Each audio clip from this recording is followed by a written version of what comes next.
새벽 4시 30분, 김영호는 또 눈을 떴습니다. 침대 옆 탁자에 놓인 디지털 시계가 빨간 숫자를 내뱉고 있었습니다. 창문 틈으로 스며드는 공기는 차갑고 푸르스름했습니다. 5월 초 봄이 끝나가는 서울 구로구의 새벽이었습니다. 영호는 천천히 상체를 일으켰습니다. 무릎이 뻐근했습니다. 허리를 펴는데도 몇 초가 걸렸습니다. 40년을 살아온 이 5층짜리 아파트는 낡았지만 영호의 몸도 그에 못지않게 낡아버렸습니다. 어젯밤에도 9시가 조금 넘자 눈꺼풀이 무거워졌습니다. TV에서 뉴스가 나오고 있었지만 앵커의 목소리는 점점 멀어졌습니다. 결국 소파에서 고개를 떨구고 말았습니다. 아내가 어깨를 툭툭 두드려서야 정신을 차리고 침대로 갔습니다. 그리고 지금 다시 새벽입니다. 알람도 없이 누가 깨우지도 않았는데 눈이 떠졌습니다. 마치 몸속에 고장난 시계가 들어있는 것 같았습니다. 태엽이 풀리면 저절로 멈추고 정해진 시간이 되면 저절로 작동하는 시계. 영호는 자신의 의지와 상관없이 움직이는 이 몸이 낯설었습니다. 화장실에 다녀온 뒤에도 잠이 오지 않았습니다. 영호는 거실로 나갔습니다. 부엌 창문을 열자 차가운 공기가 밀려들었습니다. 아래층 어디선가 기침 소리가 들렸습니다. 같은 시간에 깨는 사람이 또 있는 모양이었습니다. 커피나 한 잔 타야겠어요. 영호는 혼잣말을 했습니다. 목소리가 거실에 흩어졌습니다. 인스턴트 커피 봉지를 뜯어 컵에 털어넣고 뜨거운 물을 부었습니다. 김이 모락모락 올라왔습니다. 영호는 소파에 앉아 커피를 홀짝였습니다. 이 시간이면 할 일이 없었습니다. 아내는 아직 자고 있고 밖은 아직 어둡고 TV를 켜기엔 너무 이른 시간이었습니다. 영호는 그저 컵을 두 손으로 감싸고 앉아 있었습니다. 창밖을 보았습니다. 아파트 단지의 가로등이 희미하게 빛나고 있었습니다. 20년 전만 해도 이 시간엔 잠들어 있었습니다. 영호는 한국전력공사에서 35년을 일했습니다. 현장 기술직으로 시작해서 과장까지 올라갔습니다. 밤샘 작업도 많았고 주말 근무도 잦았지만 그때는 몸이 말을 들었습니다. 피곤해도 억지로 눈을 뜨고 일이 끝나면 소주 한 잔에 하루를 마무리했습니다. 은퇴하고 나서 처음 몇 년은 좋았습니다. 늦잠도 자고 낮에 산책도 하고 친구들과 등산도 다녔습니다. 하지만 70대 후반이 되면서 몸이 달라졌습니다. 밤 9시면 눈이 감기고 새벽이면 저절로 눈이 떠졌습니다. 그리고 낮 2시쯤이면 몸이 축 늘어졌습니다. 점심을 먹고 나면 어김없이 졸음이 쏟아졌습니다. TV 앞에 앉아 있다가도 고개가 꺾였습니다. 아내가 깨우면 안 잤어요. 그냥 눈 좀 붙인 거지 하고 변명했지만 스스로도 알고 있었습니다. 자신이 점점 초라해지고 있다는 것을요. 어제 오후에도 그랬습니다.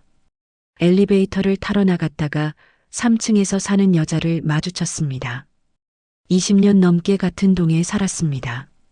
가끔 복도에서 마주치면 인사를 나눴습니다. 남편이 몇 년 전에 돌아가셨고 아들 가족과 함께 산다는 것도 알고 있었습니다. 그런데 그 여자의 이름이 생각나지 않았습니다. 안녕하세요. 여자가 먼저 인사했습니다. 영호도 고개를 숙였습니다. 네, 안녕하세요. 이름을 불러야 했습니다. 김 여사님 혹은 박 여사님이라고 말해야 자연스러웠습니다. 하지만 입이 떨어지지 않았습니다. 기억 속을 뒤졌지만 아무것도 나오지 않았습니다. 엘리베이터 문이 열리고 닫혔습니다. 영호는 1층에 내려서도 한참을 멍하니 서 있었습니다. 이름 하나를 잊어버렸을 뿐인데 머리 전체가 망가진 것만 같았습니다. 공포가 스멀스멀 올라왔습니다. 친구들도 하나둘 멀어졌습니다. 한 달에 한 번 모이던 전우의 친구들은 이제 반도 남지 않았습니다. 누구는 중풍으로 병원에 있고 누구는 요양병원에 들어갔습니다. 지난주엔 한 명이 세상을 떠났다는 소식을 들었습니다.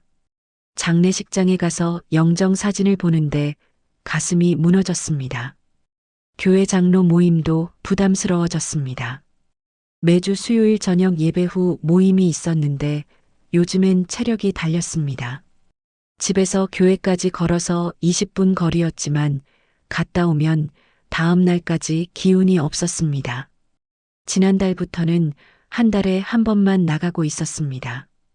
80이면 이제 버티는 것밖에 남은 게 없는 건가.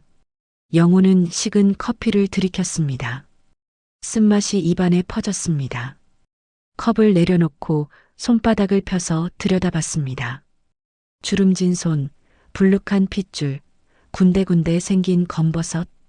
자신의 손이 아닌 것 같았습니다. 고장난 시계. 영호는 자신을 그렇게 부르기 시작했습니다. 정해진 시간에 깨고 정해진 시간에 졸고 몸이 말을 듣지 않는 시계. 수리할 수도 없고 되돌릴 수도 없는 시계. 창밖이 조금씩 밝아지고 있었습니다. 아파트 단지에 불이 하나둘 켜졌습니다. 어디선가 쓰레기 수거차 소리가 들렸습니다. 하루가 시작되고 있었습니다. 영호는 소파에서 일어났습니다. 무릎이 뻐근했습니다. 부엌으로 가서 컵을 씻었습니다. 물소리가 고요한 새벽을 채웠습니다. 그때 현관문 앞에서 뭔가 부스럭거리는 소리가 났습니다. 영호는 고개를 돌렸습니다. 문틈으로 하얀 봉투 하나가 밀려 들어오고 있었습니다. 하얀 봉투 안에는 동주민센터 안내문이 들어 있었습니다. 80 시니어 건강교실 마이너스 수면과 기억력 특강. 영호는 안내문을 구겨서 쓰레기통에 버렸습니다. 이런 강의는 몇 번 가봤습니다. 어르신들 모아놓고 건강식품 광고하거나 뻔한 이야기만 늘어놓는 자리였습니다. 하지만 이틀 뒤 문자가 왔습니다. 새벽에 자주 깨시나요? 이름이 자꾸 생각 안 나시나요? 이건 고장이 아닙니다. 목요일 오전 10시 동주민센터 2층에서 뵙겠습니다. 영호는 핸드폰을 내려다봤습니다. 고장이 아니라니. 그럼 뭐란 말입니까? 호기심보다는 짜증이 먼저 났지만 어쨌든 목요일 아침 영호는 동주민센터로 향했습니다. 2층 작은 강의실에는 어르신 15명 정도가 앉아 있었습니다. 대부분 영호와 비슷한 나이로 보였습니다. 앞쪽에는 젊은 여자가 서 있었습니다. 검은색 블라우스에 청바지를 입었고 머리를 단정하게 묶었습니다. 안녕하세요. 저는 구로구청 사회복지사 박지수입니다. 여자가 미소를 지으며 인사했습니다. 목소리는 밝고 또렷했습니다. 오늘은 여러분의 몸에서 일어나는 변화에 대해 이야기하려고 합니다. 지수는 화이트보드 앞으로 걸어갔습니다. 파란색 마커를 꺼내 들었습니다. 질문 하나 드릴게요. 요즘 새벽에 자주 깨시는 분 계세요? 영호를 포함해서 절반 이상이 손을 들었습니다. 그럼 낮에 2시쯤 되면 이상하게 졸리신 분은요? 이번에는 거의 모두가 손을 들었습니다. 지수는 고개를 끄덕였습니다. 네, 그렇죠. 대부분 그러실 거예요. 지수는 화이트보드에 큰 글씨로 적었습니다. 고장 X 새로운 리드모. 이건 고장이 아닙니다. 지수가 칠판을 가리키며 말했습니다. 80세 전후가 되면 몸의 시계가 리셋됩니다. 젊을 때처럼 밤 11시에 자서 아침 7시에 일어나는 게 아니라 밤 9시에 자고 새벽 4시에 일어나는 게 더 자연스러운 거예요. 영호는 몸을 앞으로 기울였습니다. 다른 어르신들도 귀를 기울이고 있었습니다. 왜 그럴까요? 나이가 들면 수면 호르몬인 멜라토닌 분비 시간이 바뀝니다. 그래서 더 일찍 졸리고 더 일찍 깨는 거예요. 이건 병이 아니에요. 몸이 스스로 최적화하는 과정입니다. 지수는 칠판에 시계 그림을 그렸습니다. 그리고 낮 2시쯤 졸린 건요. 생체 리듬상 몸이 휴식을 원하는 시간이에요. 젊을 때는 억지로 버틸 수 있었지만 지금은 몸이 정직하게 반응하는 거죠. 한 할머니가 손을 들었습니다. 그럼 우린 게으른 게 아니에요? 아니요, 절대 아닙니다. 지수는 단호하게 말했습니다. 몸이 그 시간에 쉬면 좋다고 알려주는 거예요. 오히려 그걸 무시하고 억지로 버티는 게 더 안 좋습니다. 영호는 가슴이 뜨끔했습니다. 평생 자신을 게으르다고 자책했습니다. 낮잠 자는 자신이 초라했습니다. 그런데 그게 자연스러운 거라니. 지수는 계속 설명했습니다. 새벽에 일찍 깨는 것도 나쁜 게 아니에요. 오히려 그 시간은 머리가 가장 맑은 황금 시간입니다. 방해받지 않고 조용하고 집중할 수 있는 시간이죠. 그 시간에 뭘 하라는 거예요? 다른 할아버지가 물었습니다. 젊을 때 하고 싶었는데 못했던 일, 좋아했는데 멀리 했던 일을 해보세요. 책을 읽어도 좋고, 그림을 그려도 좋고, 글을 써도 좋아요. 몸이 허락하는 범위 안에서요. 영호는 고개를 숙였습니다. 젊을 때 하고 싶었던 일, 머릿속에 오래된 기억이 떠올랐습니다. 강의가 끝나고 어르신들이 하나둘 자리를 떴습니다. 영호도 일어나려는데 지수가 다가왔습니다. 어르신, 잠깐만요. 영호는 멈춰섰습니다. 작년에 다른 프로그램에서 뵀던 것 같은데요. 혹시 목공 동아리 하셨던 분 아니세요? 아, 네. 맞습니다. 영호는 기억을 더듬었습니다. 작년 가을 동주민센터에서 목공 체험 프로그램이 있었습니다. 한 달에 2번씩 모여서 간단한 선반이나 의자를 만들었습니다. 영호도 몇 번 나갔다가 체력이 달려서 그만뒀습니다. 그때 톱질하시는 거 봤는데 정말 솜씨가 좋으셨어요. 젊을 때 배우신 거예요? 아니요, 그냥 취미로 조금. 영호는 말끝을 흐렸습니다. 사실 목공은 취미 이상이었습니다. 은퇴하고 나서 지역 청소년 센터에서 3년 동안 봉사 강사로 나갔습니다. 아이들에게 기초 목공을 가르쳤습니다. 톱질, 대패질, 못 박는 법. 아이들은 서툴렀지만 열심이었습니다. 새벽에 그거 다시 해보는 건 어때요? 지수가 조심스럽게 물었습니다. 새벽에요? 네. 집에 작은 작업 공간 있으시면 거기서 간단한 거라도 만들어 보세요. 머리도 맑고 조용하고 집중할 수 있는 시간이잖아요. 영호는 대답하지 못했습니다. 목공을 다시 한다는 건 생각해 본 적이 없었습니다. 도구들은 베란다 창고에 쌓여 있었습니다. 먼지가 수북이 쌓였을 겁니다. 생각해 보세요. 억지로 하시라는 게 아니라 그냥 한번 해보시라는 거예요. 지수는 명함을 건넸습니다. 영호는 받아서 주머니에 넣었습니다. 집으로 돌아오는 길, 영호는 계속 생각했습니다.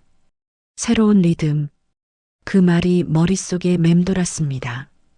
고장난 시계가 아니라 새로운 리듬. 몸이 망가진 게 아니라 몸이 스스로 최적화하고 있다는 말. 평생 한 번도 들어본 적 없는 관점이었습니다. 현관문을 열고 들어서자 아내가 부엌에서 나왔습니다. 강의 어땠어요? 괜찮았어요. 영호는 짧게 대답하고 거실로 들어갔습니다. 소파에 앉아서 창밖을 바라봤습니다. 오후 햇살이 따뜻했습니다. 머릿속에 오래된 기억이 떠올랐습니다. 청소년 센터 교실, 나무 냄새, 톱날이 나무를 가르는 소리, 아이들의 웃음소리. 선생님, 이거 맞게 하는 거예요? 하고 묻던 아이의 얼굴. 영호는 천천히 일어났습니다. 베란다로 향했습니다. 창고 문을 열었습니다. 먼지가 풀썩 날렸습니다. 안쪽에 낡은 공구함이 보였습니다. 톱, 대패, 망치, 끌 모두 그대로 있었습니다. 영호는 공구함을 꺼내서 닦기 시작했습니다. 사흘 뒤 새벽 4시 30분, 영호는 또 눈을 떴습니다. 이번에는 달랐습니다. 억지로 다시 눈을 감으려 하지 않았습니다. 천천히 일어나 거실로 나갔습니다. 부엌에서 커피를 내렸습니다. 김이 모락모락 올랐습니다. 베란다 창고에서 꺼내둔 공구함이 거실 구석에 놓여 있었습니다. 어제 저녁 닦아둔 톱과 대패가 희미한 가로등 불빛에 반짝였습니다. 이 시간에 이걸 한다고? 영호는 혼잣말을 했습니다. 어색했습니다.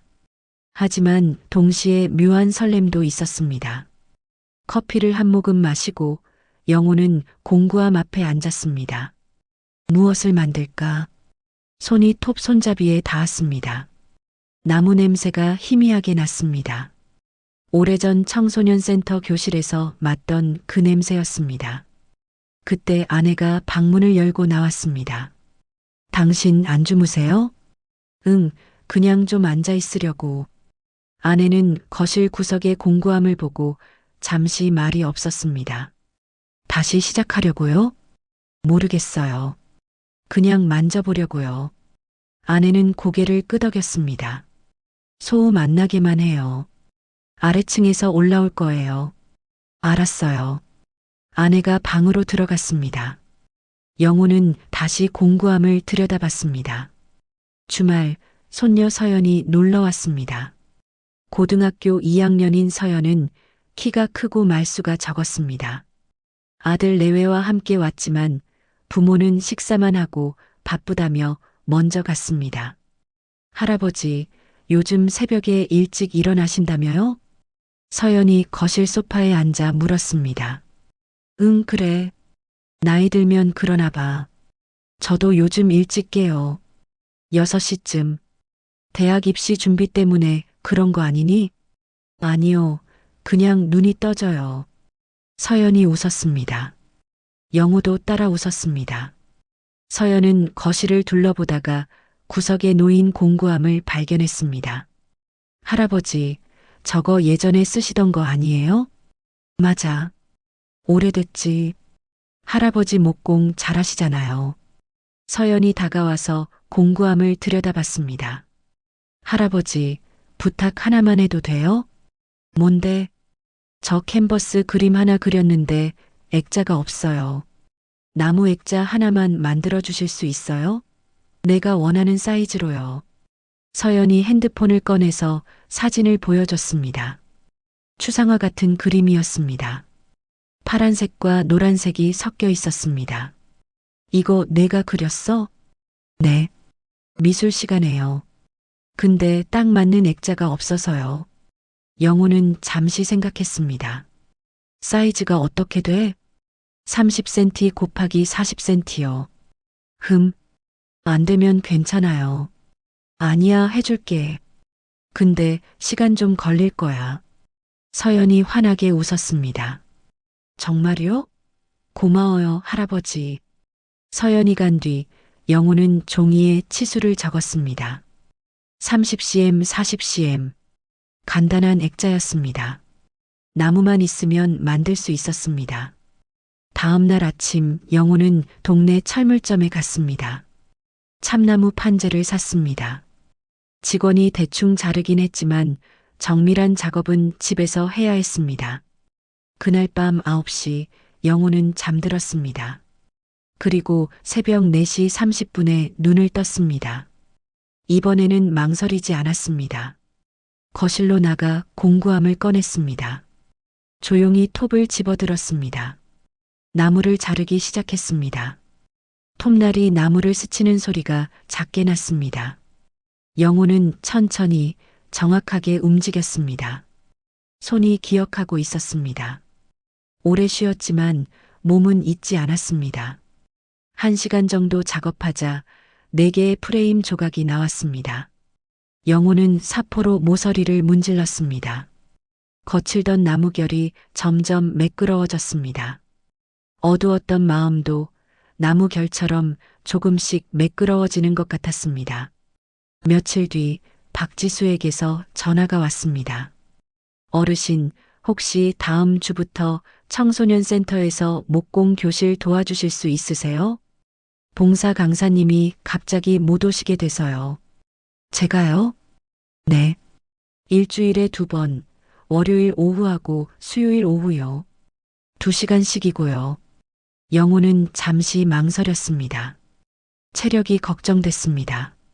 하지만 입에서 다른 말이 나왔습니다. 해볼게요. 정말요? 감사합니다. 월요일 오후 영호는 청소년 센터에 갔습니다. 중학생 8명이 앉아 있었습니다. 아이들은 수줍어하면서도 호기심 가득한 눈으로 영호를 봤습니다. 안녕하세요. 김영호입니다. 오늘부터 같이 목공 해볼 거예요. 아이들이 고개를 숙여 인사했습니다. 오늘은 간단한 연필꽂이 만들 거예요. 톱으로 나무 자르고 사포로 다듬고 못으로 고정하면 돼요. 영호는 시범을 보였습니다. 아이들은 눈을 반짝이며 지켜봤습니다. 이제 여러분이 해보세요. 아이들이 톱을 집어들었습니다. 서툴렀습니다. 톱날이 비뚤어졌습니다. 한 남학생이 톱질하다가 나무가 쪼개지자 당황했습니다. 할아버지, 이거 망가지면 어떡해요? 남학생이 쪼개진 나무를 들고 물었습니다. 목소리에 걱정이 묻어났습니다. 영호는 잠시 멈칫했습니다. 그 말이 묘하게 가슴에 와닿았습니다. 망가지면 어떡하냐고. 고쳐야지. 망가져봐야 어떻게 고치는지도 아는 거지. 영호는 웃으며 말했습니다. 망가져봐야 어떻게 고치는지도 알지. 남학생이 고개를 갸웃했습니다. 다시 하면 돼. 나무는 또 있어. 영호는 새 나무 조각을 건넸습니다. 남학생이 다시 톱을 잡았습니다. 이번엔 조금 더 천천히 조심스럽게 움직였습니다. 영호는 그 모습을 보며 생각했습니다. 자기 자신에게도 하는 말 같았습니다. 망가진 게 아니라 고쳐가는 중이라는 것. 그렇게 생각하니 가슴 한구석이 찌릿했습니다. 일주일 뒤 액자가 완성됐습니다. 4개의 프레임을 이어 붙이고 뒷면에 합판을 대고 전면에 투명 아크릴을 끼웠습니다. 간단하지만 튼튼했습니다. 서연이 주말에 다시 왔습니다. 할아버지, 다 됐어요? 응, 여기. 영호가 액자를 건넸습니다. 서연이 두 손으로 받아들었습니다. 눈이 커졌습니다. 와, 진짜 예쁘다. 서연은 액자를 이리저리 돌려봤습니다. 나무결이 따뜻했습니다. 모서리는 매끄러웠습니다. 할아버지, 이거 세상에 하나밖에 없는 거야. 뭐가? 할아버지가 만든 거잖아요. 똑같은 것도 없잖아요. 서연이 액자를 꼭 안았습니다. 나 평생 간직할 거야. 영호는 아무 말도 하지 못했습니다. 가슴이 뭉클했습니다. 평생 간직한다고. 자기가 만든 액자를. 그 말을 듣는 순간 새벽 시간이 달리 느껴졌습니다. 더 이상 외로운 틈이 아니었습니다. 누군가의 평생을 남기는 시간처럼 느껴졌습니다. 서연이 돌아간 뒤 영호는 거실 창가에 섰습니다. 저녁 노을이 아파트 단지를 물들이고 있었습니다. 손바닥을 펴서 들여다봤습니다. 주름진 손, 불룩한 핏줄. 하지만 이제는 달리 보였습니다. 고장난 손이 아니라 여전히 무언가를 만들 수 있는 손이었습니다. 수요일 오후 5시 전화벨이 울렸습니다. 영호는 청소년 센터에서 돌아와 막 거실 소파에 앉은 참이었습니다. 핸드폰 화면에 최 장로님이라는 이름이 떴습니다. 교회 장로 모임 총무였습니다. 여보세요. 김 장로님, 저예요. 최 장로. 아, 네. 안녕하세요. 목소리가 조금 굳어 있었습니다. 영호는 무슨 일인지 짐작했습니다. 장로님, 요즘 왜 회의에 안 나오세요? 지난달부터 2번 연속 빠지셨잖아요. 아, 그게 몸이 안 좋으세요? 아니면 무슨 일 있으세요? 영호는 잠시 말을 멈췄습니다. 거실을 둘러봤습니다. 창가 선반에 놓인 손녀의 액자가 보였습니다. 구석에는 공구함이 있었습니다. 탁자 위에는 청소년센터 목공 교실 안내문이 놓여 있었습니다. 몸은 괜찮습니다. 그럼 왜요? 그래도 장로님은 우리 모임의 기둥이시잖아요. 30년 넘게 함께 해오신 분인데. 기둥? 그 말이 가슴에 무겁게 내려앉았습니다. 평생 그렇게 살았습니다. 교회의 기둥, 가족의 기둥, 동네의 기둥. 남들이 필요로 하면 나서고, 남들이 기대하면 채워주고, 남들이 의지하면 버텨주는 살. 그게 당연하다고 믿었습니다. 하지만 요즘엔 달랐습니다. 회의에 가면 피곤했습니다. 1시간 넘게 앉아 있으면 허리가 아팠습니다. 무엇보다 그 시간이 영호 자신에게 의미 있게 느껴지지 않았습니다. 머릿속에 박지수의 말이 떠올랐습니다. 이제는 어르신께 정말 의미 있는데 에너지를 쓰셔도 돼요. 영호는 천천히 입을 열었습니다. 최 장로님, 이제 회의에서는 제 이름을 빼주셔요. 전화 너머가 조용해졌습니다. 네, 무슨 말씀이세요? 아픈 건 아니고요. 그냥 제가 진짜 잘할 수 있는데 시간을 쓰고 싶어서요. 진짜 잘할 수 있는 데가 어딘데요? 교회보다 더 중요한 데가 있어요? 목소리에 섭섭함이 묻어났습니다. 그게 아니라 영호는 말을 고르려 했지만 적절한 표현이 떠오르지 않았습니다. 어떻게 설명해야 할까요? 새벽에 나무를 깎는 일이, 청소년들에게 톱질을 가르치는 일이, 손녀의 액자를 만드는 일이 자신에게 더 의미 있다고. 장로님, 생각 좀 더 해보세요. 너무 성급하게 결정하지 마시고. 이미 생각했습니다. 죄송합니다. 알겠습니다. 섭섭하네요. 전화가 끊어졌습니다. 영호는 핸드폰을 내려놓았습니다. 손이 조금 떨렸습니다. 가슴 한쪽이 무거웠습니다. 30년을 함께 한 사람들이었습니다. 미안했습니다. 하지만 동시에 묘한 시원함도 있었습니다. 가슴 깊은 곳에 쌓여있던 먼지가 털린 것 같았습니다. 오래된 짐을 내려놓은 기분이었습니다. 영호는 소파에 기대어 천장을 올려다봤습니다. 평생 살아온 방식이 떠올랐습니다. 젊을 때부터 남들이 중요하다고 말하는 일을 했습니다. 가족을 먹여 살리는 것, 교회에서 봉사하는 것, 이웃을 돕는 것, 모두 중요한 일이었습니다. 영호도 그렇게 믿었습니다. 하지만 그 속에서 자신이 진짜 원하는 게 뭔지는 한 번도 물어본 적이 없었습니다. 그저 해야 할 일을 했습니다. 책임을 다했습니다. 기대에 부응했습니다. 그렇게 80년을 살았습니다. 이제는 달라도 되지 않을까요? 내가 정말 중요하다고 느끼는 일을 기준으로 살아도 되지 않을까요? 영호는 자리에서 일어났습니다. 창가로 걸어갔습니다. 저녁 햇살이 아파트 단지를 비추고 있었습니다. 아이들이 놀이터에서 뛰놀고 있었습니다. 목공 교실에서 만난 남학생이 떠올랐습니다. 할아버지, 이거 망가지면 어떡해요? 그 아이는 이제 톱질을 제법 잘했습니다. 지난 월요일에는 혼자서 작은 서랍을 완성했습니다. 뿌듯해하는 얼굴이 기억났습니다. 손녀 서연도 떠올랐습니다. 나 평생 간직할 거야. 액자를 안고 웃던 얼굴이 선명했습니다. 영호는 깨달았습니다. 이게 자신에게 중요한 일이었습니다.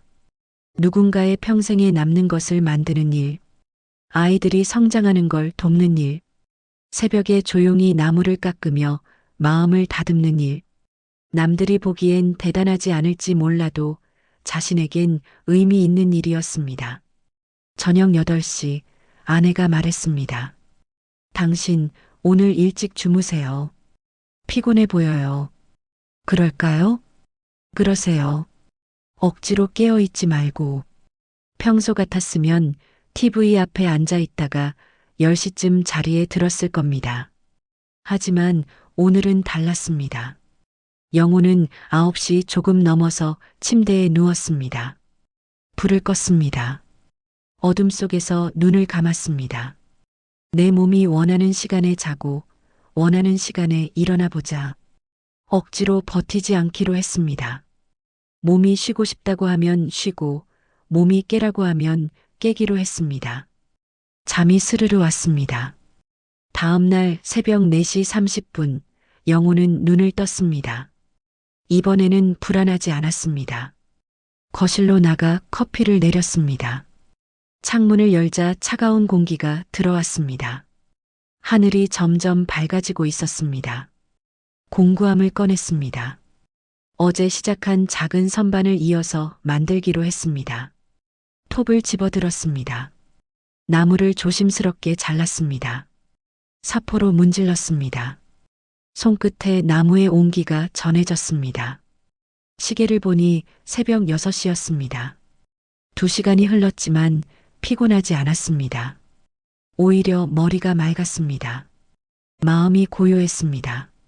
처음으로 해야 한다가 아닌 하고 싶다에 맞춘 하루가 시작되고 있었습니다. 아내가 방에서 나왔습니다. 벌써 일어났어요? 응. 일찍 잤더니 일찍 깨네요. 그건 뭐예요? 아내가 선반을 가리켰습니다. 선반이요. 청소년 센터에 기증하려고요. 당신 요즘 달라 보여요. 달라요? 네. 표정이 밝아졌어요. 영호는 웃었습니다. 아내도 따라 웃었습니다. 커피 한 잔 드릴까요? 그러세요. 영호는 부엌으로 갔습니다. 커피를 2잔 내렸습니다. 김이 모락모락 올랐습니다. 창밖에서 새소리가 들렸습니다. 해가 떠오르고 있었습니다. 영호는 커피를 들고 창가에 섰습니다. 아침 햇살이 따뜻했습니다. 이제 알 것 같았습니다. 고장난 시계가 아니라 새로운 리듬이라는 것. 남들이 정한 길이 아니라 내가 정한 길을 걸어도 된다는 것. 그리고 그 길 위에서 영호는 여전히 누군가에게 의미 있는 사람이 될 수 있다는 것. 핸드폰에 문자가 왔습니다. 박지수였습니다. 어르신, 다음 주 목공 교실에 신청자가 15명이에요. 인기 폭발이네요. 감사합니다. 영호는 문자를 읽고 미소 지었습니다. 답장을 보냈습니다. 저야말로 감사합니다. 다음 주에 뵙겠습니다. 커피를 한 모금 마셨습니다. 쓴맛과 단맛이 섞여 있었습니다. 새로운 하루가 시작되고 있었습니다. 일요일 오전 현관 초인종이 울렸습니다. 영호가 문을 열자 서연이 서 있었습니다. 얼굴이 상기되어 있었습니다. 눈가가 조금 붉었습니다. 할아버지, 지금 시간 괜찮으세요? 그럼 들어와. 서연은 말없이 안으로 들어왔습니다. 소파에 주저앉았습니다. 가방을 무릎에 올려놓고 한참 아무 말도 하지 않았습니다. 영호는 옆에 앉았습니다. 기다렸습니다. 할아버지, 서연이 작은 목소리로 말했습니다. 나 미술 계속해도 될까? 그럼. 내가 좋아하잖니. 엄마 아빠는 맨날 먹고 살기 힘들다는데 미술은 돈 안 된다고. 서연의 목소리가 떨렸습니다. 그래서 다른 거 하라는 거야? 응. 경영학과 가라고. 안정적이라고.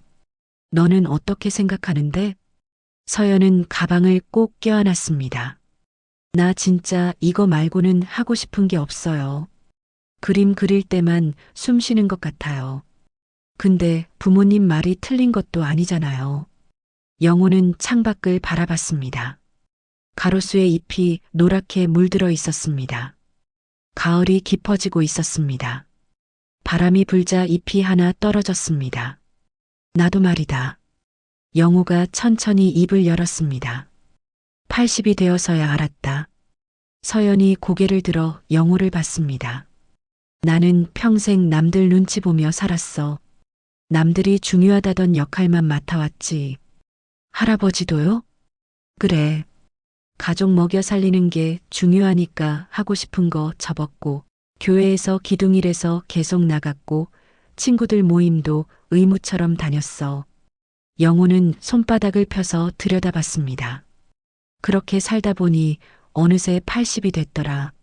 몸이 달라지고 친구들이 하나둘 떠나고 나니까 남은 시간이 보이더라. 얼마나 남았는데요? 모르지. 10년일 수도 있고 5년일 수도 있고. 근데 그게 중요한 게 아니야. 남은 시간을 남들한테 맞추지 말고 나한테 맞춰 쓰고 싶어지더라. 서연이 입술을 깨물었습니다. 그래서 요즘 목공 하시는 거예요? 응. 그리고 아이들 가르치는 거. 그게 할아버지한테 의미 있는 일이에요? 그래. 남들 보기엔 별거 아닐 수도 있어. 근데 나한테는 중요해. 영호는 서연을 똑바로 봤습니다. 서연아. 네. 너는 80까지 기다리지 말고 지금부터 해라. 서연의 눈에 눈물이 고였습니다. 괜히 나처럼 늦게 깨닫지 말고 내가 숨 쉴 수 있는 일하면서 살아. 근데 엄마 아빠는 걱정하는 거야. 부모니까. 근데 내 인생은 내 거야. 부모가 대신 살아줄 수 없어. 서연이 눈물을 닦았습니다. 할아버지도 그렇게 살고 싶으셨어요? 젊을 때? 영호는 잠시 생각했습니다. 그랬을 거야. 근데 그땐 몰랐어. 그게 당연한 줄 알았지. 지금은요? 지금은 후회는 안 해. 그렇게 산 덕분에 가족도 잘 키웠고 너도 만났으니까. 근데 앞으로 남은 시간은 다르게 쓰고 싶어. 서연이 고개를 끄덕였습니다. 할아버지, 고마워요. 뭐가? 내 편이어서요. 영호는 서연의 머리를 쓰다듬었습니다. 오후 2시, 영호는 동주민센터에 들렀습니다. 복도 게시판에 새 안내문이 붙어 있었습니다. 시니어 목공 동아리 회원 모집. 영호는 안내문을 읽었습니다. 매주 금요일 오전 동주민센터 공방에서 모인다고 했습니다. 회비는 없고 재료비만 각자 부담이었습니다. 어르신, 뒤에서 박지수가 다가왔습니다. 지수 씨, 안내문 보셨어요? 응, 지금 봤어. 선생님, 이거 신청하세요. 지수가 웃으며 말했습니다. 나요? 네. 이젠 남줄 것만 만들지 말고 본인 작품도 하나 하세요. 내 작품? 그럼요. 선생님이 만들고 싶은 거 만드는 거예요. 선반이든 책장이든 의자든. 영호는 고개를 갸웃했습니다. 나이 들어서 배우는 사람도 있어요? 많아요. 70대, 80대 어르신들 여러 신청하셨어요. 다들 젊을 때 못했던 거 하고 싶다고 하시더라고요. 지수가 신청서를 건넸습니다.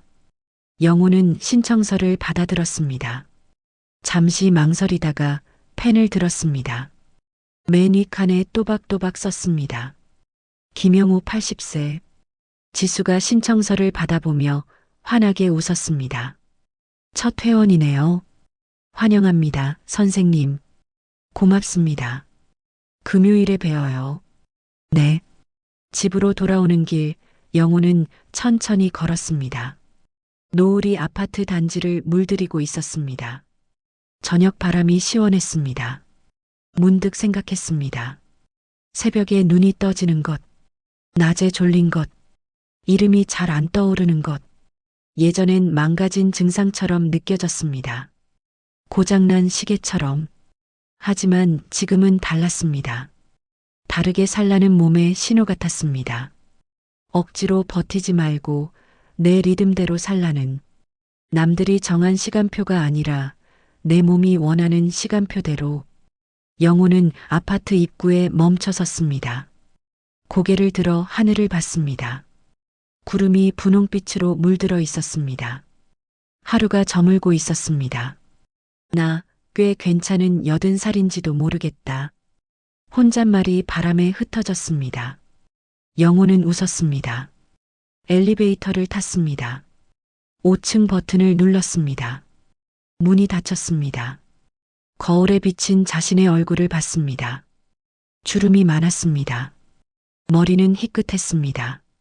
하지만 표정은 밝았습니다. 집 현관문을 열었습니다. 다녀왔습니다. 아내가 부엌에서 나왔습니다. 어디 갔다 와요? 동주민센터. 무슨 일로요? 목공 동아리 신청했어요. 또요? 청소년 가르치는 것도 있잖아요. 그건 가르치는 거고, 이건 내가 배우는 거예요. 아내가 웃었습니다. 당신 요즘 정말 젊어지셨어요.